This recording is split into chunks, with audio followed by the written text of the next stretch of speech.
이스라엘이 이제 멸망할 때 예레미야 선지자는 이스라엘이 망하게 된 그 이유 원인이 이스라엘 백성에게 있다는 사실을 알았습니다. 그래서 회개하고 이제 믿음으로 하나님 앞에 나아갑니다. 하지만 당장은 이스라엘 백성이 당하는 그 멸망의 고통과 슬픔은 어떻게 할 수가 없었습니다. 왜냐하면 오늘 말씀 보면 2장 전부가 하나님의 진노가 어떻게 이스라엘 땅에 내려졌는지를 이야기하는데, 이스라엘을 향한 하나님이 진노하셨을 때 이스라엘 백성들은 그 진노가 내려지고 결국 이제 회복되기까지는 그 시간을 기다려야 합니다. 그러니까 기다린다는 것은 감당해야 한다는 뜻이거든요. 그냥 그 과정을 통과할 수는 없다는 겁니다. 그러면 예레미야 25장 11절에서 14절까지의 말씀 보면, 이 온 땅이 황폐하여 놀림이 될 것이며 이 나라들은 70년 동안 바벨론 왕을 섬기리라. 나 여호와가 말하노라. 70년이 맞으면 내가 바벨론 왕과 그 나라와 갈대아 인의 땅을 그 죄악으로 인하여 벌하여 영원히 황무케 하되, 내가 그 땅에 대하여 선고한 바 곧 예레미야가 열방에 대하여 예언하고 이 책에 기록한 나의 모든 말을 그 땅에 임하게 하리니 여러 나라와 큰 왕들이 그들로 자기 역군을 삼으리라. 내가 그들의 행위와 그들의 손에 행한 대로 보응하리라 하시니라. 그러니까 이스라엘이 지금 이제 망하고 이제 다시 회복하기까지 하나님이 약속하신 그 70년이 지나기까지는 그 고통의 시간은 이제 감당을 해야 하는 겁니다. 그러므로 하나님의 진노가 이스라엘에게 임한 것은 어떻게 보면 두 가지 의미가 있는 거죠. 한편으로는 두려운 일이지만 또 한편으로는 하나님의 때가 임하면 다시 회복될 소망도 있는 겁니다. 그럼 하나님의 이제 진노가 이스라엘 백성들에게 임하게 될 때 예레미야 선지자는 하나님의 진노를 여러 가지 방식으로 표현하는데, 그 중에 하나가 하나님께서 이스라엘의 아름다움을 하늘에서 땅에 던지셨다는 표현입니다. 그럼 하늘에서 땅에 던지면 어떤 일이 벌어질까요? 우리가 물건이나 어떤 사물을 땅에 던지면 그건 다 부서지는 거거든요. 망가지고 깨지는 겁니다. 그렇게 표현을 해요. 그것이 이제 이스라엘의 멸망, 진노, 하나님의 진노, 황폐함을 표현을 한 겁니다. 그럼 이스라엘이 아름답다는 것은 현대적인 우리의 관점에서 혹은 우리가 갖고 있는 어떤 미의 기준에서 보면 아름다운 건 하나도 없습니다. 예루살렘 혹은 이스라엘 성지순례를 가보면 이 땅이 무슨 숲이 우거진 것도 아니고 자연이 뭐 어디 경치 좋은 데 갔을 때 보는 그런 아름다움은 없습니다. 오히려 지금의 우리가 갖고 있는 아름다움의 기준으로 보면 이스라엘 땅은 굉장히 척박하고 황폐한 땅에 가까울 정도입니다. 그럼에도 불구하고 그 땅을 아름다운 땅이라고 이렇게 이야기하고 표현하는 이유는 하나님이 계시는 곳, 그러니까 하나님이 임재하시는 곳이기 때문입니다. 그러면 이스라엘에 하나님의 임재를 상징하는 여러 것들이 있는데, 오늘 말씀 보면 예루살렘에 있는 성전이고 또 그 성전 안에 있는 성막, 지성소입니다. 그럼 하나님의 임재를 이야기할 때 이스라엘, 예루살렘은 하나님이 계시는 곳인데, 그런 의미로 본다면 이스라엘은 어떤 곳이냐면 하나님이 서 계시는 발판인 거예요. 그 성전이. 그런데 하나님은 이제 그곳을 기억하지 아니하시고 이제 버리셨다고 말씀을 합니다. 그러면 이스라엘을 향한 하나님의 역사를 또 어떻게 표현하고 있냐면, 하나님의 은혜를 하나님의 손으로도 표현이 되거든요. 여러분, 하나님이 일하시는 것을 하나님의 권능의 발로 행하셨다, 이렇게, 혹은 하나님의 권능의 오른발로 행하셨다, 이렇게 말씀을 하고 있습니다. 하나님의 오른손은 능력의 팔을 의미합니다. 우리가 이제 다 대부분 이제 오른손 잡이기 때문이기도 한데, 하나님이 어떤 역사를 행하실 때, 그래서 하나님은 손으로, 하나님의 능력의 손으로 행하신 것을 고백을 합니다. 그런데 예루살렘이 멸망할 때 예레미야 선자는 어떻게 이야기하고 있냐면 하나님이 그 오른손을 뒤로 거두어 들이셨다. 그래서 3절에 보면 뒤로 거두어 들이셨다 이렇게 얘기해요. 그러니까 지금까지 이스라엘 백성을 향하여 행하셨던 하나님의 역사가 더 이상 나타나지 아니하고 잠잠하시다, 잠잠히 계시다 이런 의미입니다.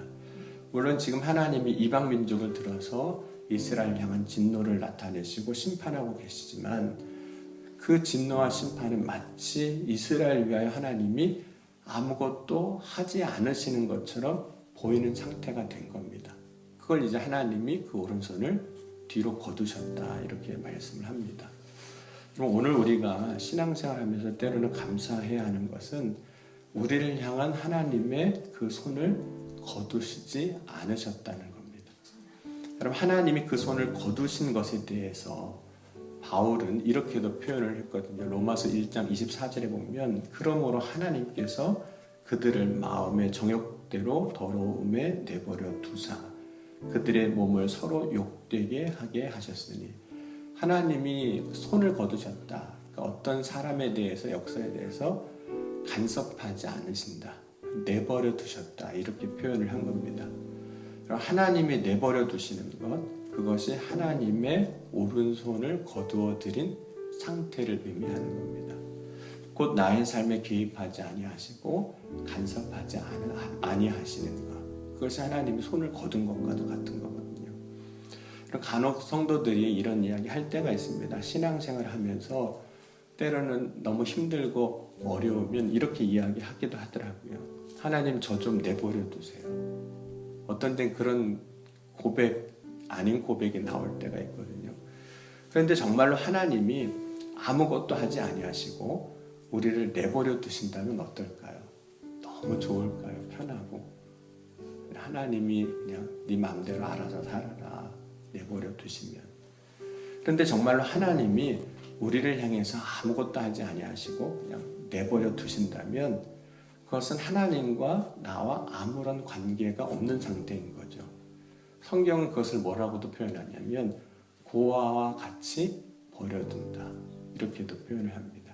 그래서 예수님께서 승천하시기 전에 제자들에게 약속하신 것이 있습니다. 요한복음 14장 17절 18절 말씀 보면 그는 진리의 영이라 세상은 능히 그를 받지 못하나니 이는 그를 보지도 못하고 알지도 못함이라. 그러나 너희는 그를 아나니 그는 너희와 함께 거하심으로 또 너희 속에 계시겠습니다. 내가 너희를 고아와 같이 버려두지 아니하고 너희에게로 오리라.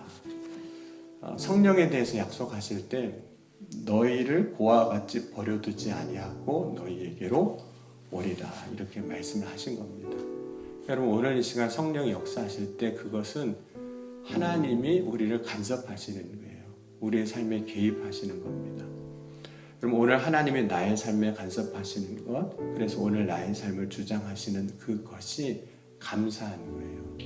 왜냐하면 그것이 나를 버려두신 것이 아니라 붙잡으신 것이고 나를 버려두신 것이 아니라 하나님의 오른손으로 내 인생에 역사하시는 일이기 때문에 그렇습니다. 사실은 정말 우리가 믿음 안에 있으면 우리는 하나님께 이렇게 구해야 합니다. 하나님 지금보다 더 많이 간섭해 주시고 지금보다 더 많이 역사해 달라고. 그리고 오늘 이 아침에 저와 여러분이 기도할 때 하나님 제 인생을 그냥 내버려 두지 마시고 더 많이 간섭하시고 역사해 달라고 구할 수 있기를 주의 이름으로 간절히 축원합니다. 그러면 하나님이 우리의 삶에 간섭하실 때 하나님은 우리를 때로는 이제 강권적으로 역사하실 때가 있으세요. 그냥 내버려 둘 수가 없으니까 그렇죠? 강권적으로 역사하시는 거죠. 여러분 자녀를 키우다가 보니까 부모의 마음을 이제 가지게 되잖아요. 그리고 그 부모의 마음이 신앙적으로 보면 하나님 아버지의 마음으로 표현될 때가 있거든요. 여러분 자녀들이 이제 아플 때 약 먹으라 그러면 뭐라 그럴까요? 감사합니다. 이렇게 쓴 약을 저에게 주시고 그렇게 얘기하지 않잖아요. 어쨌든 자기를 위해서 주는 약이지만 이걸 먹어야 병이 낫는 걸 알지만 그래도 쓰다고 안 먹지 않습니까? 그러면 어떻게 하세요? 그래 그냥 먹지 마라 그러지 않고 어렸을 때는 진짜 강권적으로 먹일 때가 있습니다. 특별히 저희 집 막내 경우가 그랬거든요. 의사소통이 잘 안 되니까 어떤 때는 아내하고 저하고 붙들어 매는 거예요. 하나는 잡고 하나는 입 벌리고 그래서 입에다가 약을 그냥 털어넣는 겁니다. 그러면 애는 뭐 부모가 엄마가 아빠가 내 입에 이 쓰디 쓴 약을 넣어준다고 싫어하죠. 그러나 어떻게 합니까? 먹여야죠. 먹여야 됩니다. 살려면 회복하려면 먹어야 하는 겁니다. 그래서 그냥 내버려 둘 수가 없을 때가 있어요. 그럼 하나님이 이제 요나를 택하시고 느느웨 성에 가서 그 성 사람들 회개하라고 말씀을 선포하라고 말씀을 하셨어요. 그런데 요나는 그렇게 자기에게 말씀하신 하나님의 말씀을 순종하기가 싫은 거예요. 왜냐하면 이 니느웨는 그 당시 아수르의 수도입니다. 아수르는 북이스라엘을 멸망하게 한 나라고 괴롭힌 나라예요. 이스라엘 역사를 보면 우리식으로 하면 역사적 감정은 일본하고 비슷한 겁니다. 그러니까 거기 가서 회개하라고 구원받으라고 하는 말씀을 전하기가 싫은 겁니다. 그래서 하나님의 심판으로 니느웨 성이 그냥 망했으면 좋겠다. 그냥 저렇게 살다가 저들이 다 망했으면 좋겠다. 이런 생각을 하는 거죠. 그래서 하나님의 말씀을 어기고 하나님이 가라고 하신 것에 반대 방향으로 가는 겁니다. 꼭 청개구리처럼 하는 거예요. 하라는 건 안 하고 가라는 것에는 이제 반대 방향으로 가는 거죠. 결국에는 하나님이 요나가 가는 길에 개입하십니다. 그래서 그가 배 타고 도망갈 때 바다에 풍랑이 일게 하시고 바다에 던져지게 하시고 큰 물고기 속에서 3일 동안 있게 하셔서 결국 요나가 회개하고 하나님 말씀대로 니느웨 성에 가서 하나님의 말씀을 전하게 하신 거죠. 그것이 하나님이 요나를 그냥 두시지 않으신 거죠. 강권으로 역사하신 겁니다. 근데 하나님이 우리의 삶에 그냥 우리를 두지 아니하시고 때로는 강권하여 역사하시는 것이 복입니다. 왜냐하면 그 길이 살 길이니까, 그 길이 진짜 하나님이 주시는 은혜와 복을 받는 길이니까 강권하시는 거예요. 여러분, 하나님이 우리의 삶에 강권하심이 있을 때 참 어떤 때는 마음이 힘들고 어렵기도 합니다. 나는 싫은데 하나님이 그렇게 하라고 하시는 때가 있으니까 그때 하나님이 나를 그렇게 인도하시는 것이 복임을 믿고 믿음으로 나아가는 저와 여러분이 될 수 있기를 주의 이름으로 간절히 축원합니다. 지금 이스라엘이 망하는 과정을 봐도 그게 하나님의 강권하심의 역사거든요. 망하게 하셨어요. 그런데 망하게 하셨을 때 이스라엘이 회복할 수 있었던 이유는, 그러면 이스라엘이 망할 때 이스라엘 땅에 있는 우상도 무너집니다. 그리고 이스라엘이 망할 때 그 이스라엘 백성들 마음에 있었던 우상도 무너지는 거예요. 그래서 그 무너진 곳에서 다시 하나님께서 새롭게 일으키시는 겁니다. 그럼 때로는 새로움이 이전 것에서 나오지 않거든요. 이전 것이 무너지고 거기서 새로운 것이 나오는 겁니다. 여러분, 이스라엘 백성들이 출애굽하고 광야를 이제 40년 동안 살아갑니다. 그런데 하나님이 출애굽한 세대는 무너지게 하시고 광야 세대, 그러니까 광야에서 태어나서 자란 세대만 가나안 땅에 들어가게 하셨습니다. 왜냐하면 그렇게 하지 않으면 그 이전 세대는 가나안 땅에 들어가서 또 그대로 할 거예요. 그대로 할 겁니다. 그러므로 하나님은 광야에서 이전 세대가 죽게 하시고 믿음의 세대만 이제 가나안 땅에 이제 들어가게 하시는 겁니다. 그럼 하나님의 진노로 이스라엘은 무너뜨려지지만 그것이 결국은 이스라엘을 새롭게 하시는 하나님의 역사였던 겁니다. 그러면 때로는 하나님이 우리의 삶에 하나님이 강권하여 무너지게 하시는 것이 새로운 일을 행하기 위한 하나님의 계획이고 섭리입니다. 그래서 무너짐의 과정에서 고통스러운 것이 있지만 하나님이 새롭게 하실 일을 믿음 안에서 기대하는 저와 여러분이 될 수 있기를 주의 이름으로 간절히 축원합니다. 왜냐하면 하나님은 반드시 새 일을 행하시는 분입니다.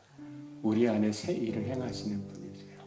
우리의 믿음의 공동체 안에서도 새 일을 행하시는 분입니다. 하나님의 나라 가운데, 하나님의 백성들의 삶 가운데 새 일을 행하시는 하나님이십니다.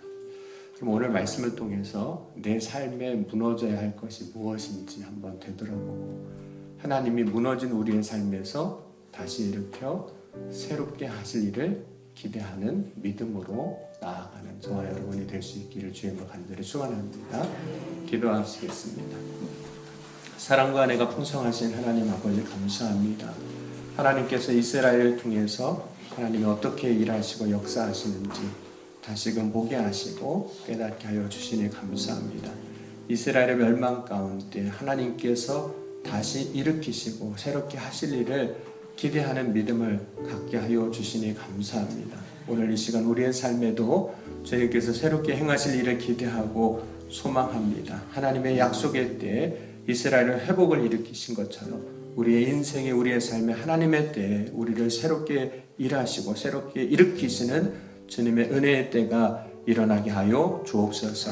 그 소망을 가지고 오늘 이 시간 주님 앞에 간구하오니 우리를 통하여 역사하여 주시옵소서. 우리 인생 가운데 우리를 그냥 내버려 두지 마시고 주님의 권능의 손으로 붙잡아 주시고 간섭하여 주시옵소서. 하나님의 선하신 뜻이 우리의 삶을 통하여 선포되고 이루어지고 주의 영광이 드러나게 하여 주옵소서. 오늘도 간절히 사모함으로 주님을 바라고 소망합니다. 이 새벽에 부르짖을 때 응답하시고 구할 때 역사하여 주시옵소서. 주님께서 각 사람 가운데 능히 놀라운 일을 행하여 주실 것을 믿사오며 사랑이 많으신 우리 주 예수 그리스도의 이름으로 감사하며 간절히 기도하옵나이다. 아멘.